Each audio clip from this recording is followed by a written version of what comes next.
nama bilbiltanii yeroo nama waliin bilbila haasoftan yookiin ammoo namni isiniif bilbilee nama waliin bilbila yeroo haasoftan namni waa walitti haasoftan sagalee keessan rikardii isin qadda'uu akka hin dandeenye yookiin rikardii isin waraabuu akka hin dandeenye aappii isinirraa dhorkuu danda'u yookiin ammoo isiniif himuu danda'uun isin barsiisa.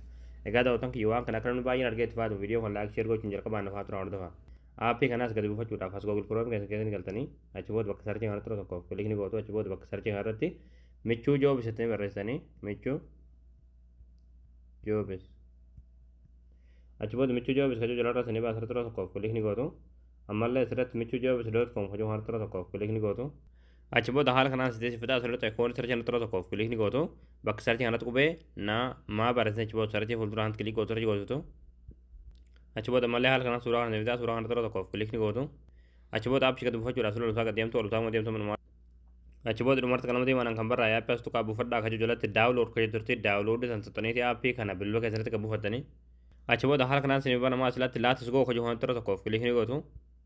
Achi booda haala kanaan kanneen isin bitachuudha kanneen keessaa diimaa kana tura tokkoof kilikni gootu.